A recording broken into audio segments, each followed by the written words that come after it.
और मझगांव डॉक पे, और दोनों की तेजी ध्यान खींच रही है। मझगांव डॉक देखते देखते 5% के ऊपर और सुजलॉन एनर्जी भी 5% की तेजी यहां पर देखने को मिल रही है।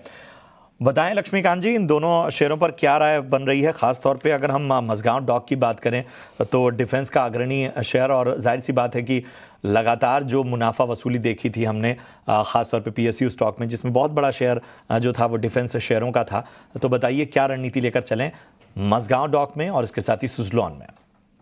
देखिए, मझगांव डॉक ने अभी अराउंड 8 to 10 डेज का कंसोलिडेशन ब्रेकआउट दिया है बुलिश कैंडल के साथ, और ओवरऑल जो मोमेंटम है वो ऊपर की तरफ ही नजर आ रहा है। बट करंट लेवल पे मुनासिब नहीं होगा इसमें बाइंग का। मुझे लगता है कि थोड़े से डिक्लाइन का वेट करना चाहिए। अगर ये डिक्लाइन आता हुआ नजर आता है अराउंड दी लेवल्स ऑफ 5050 से लेकर 5050 के जोन पर, तो वहां से बाइंग रिकमेंड किया जा सकता है। उस दौरान हमें स्टॉप लॉस रखना है 4840 का, और जो अपसाइड के जो मोमेंटम देन आफ्टर हम वेट कर सकते हैं वो नजर आ रहे हैं 5550 लेवल्स के।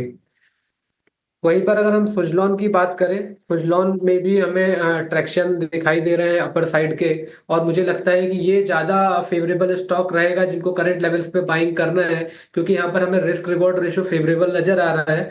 स्टॉप लॉस जो मेंटेन करना है सुजलॉन में वो 65 का करना है, और इसी तरीके से अगर तेजी बनी रही और तो मुझे लगता है कि यहाँ से स्टॉक 80 के लेवल्स को टच कर सकता है। तो ये है राय सुजलॉन और इसके साथ ही मझगांव डॉक पे। सुजलॉन जो है इन स्तरों पर खरीदारी की जा सकती है, लेकिन मझगांव डॉक में थोड़ा सा आपको धैर्य रखना होगा। बढ़ते हैं आगे। टार्क के शेयर में जोरदार गिरावट देखने को मिल रही है। शेयर 10% के लोअर सर्किट पर लॉक है। क्या है आखिर इसकी वजह, बताने के लिए शरद दुबे हमारे सहयोगी जुड़ चुके हैं। जी शरद, बताएं आखिर टार्क में इस दबाव के पीछे की कारण क्या है?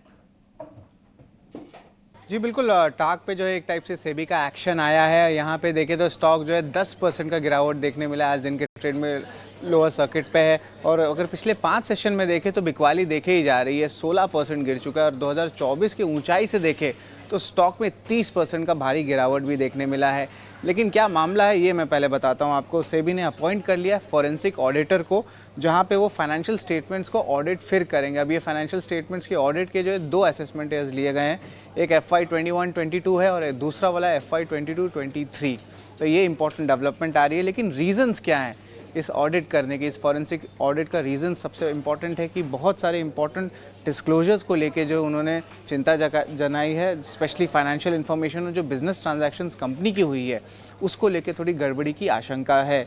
इसके अलावा जो है ये थोड़ी सी डिट्रीमेंटल हो सकती है पूरे स्टेक होल्डर्स के लिए, या आप कह सकते हैं सिक्योरिटीज़ मार्केट्स के लिए, कोई इंटरमीडिएरी के लिए।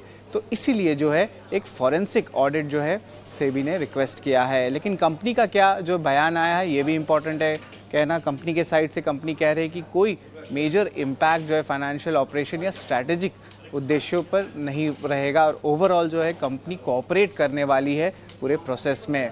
बट देखा जाए तो रिटेल शेयर होल्डर्स, ये हमेशा हम ET Now स्वदेश में मान के चलते कि रिटेल शेयर होल्डर्स का इंटरेस्ट हमेशा बना रहे। लेकिन आप देखिए रिटेल शेयर होल्डर्स लगभग 13% स्टेक होल्ड करते हैं इस कंपनी में। सितंबर के जो शेयर होल्डिंग पैटर्न आए एक्सचेंज फाइलिंग्स में, और अगर total number of share holders की बात करें तो यहाँ पे लगभग आप कह सकते हैं 57,000 शेयर होल्डर्स भी हैं। तो ऑफकोर्स यहाँ पे डेवलपमेंट जो है बड़ी आ रही है टाक पे, सेबी की एक्शन पे। और हाल ही में देखिएगा कि जो पहले हाफ है 2024 में और 2023 में स्टॉक में तेज़ी आई थी, और बड़े बड़े इनके जो हैं आप कह सकते हैं अपडेट्स आ रहे थे स्पेशली बुकिंग्स को लेके। तो ये NCR प्लेयर है, लेकिन आज जो है यहाँ पे सेबी का एक्शन हुई है और यहाँ पे आप देख सकते हैं कि स्टॉक में 10% का गिरावट आया है।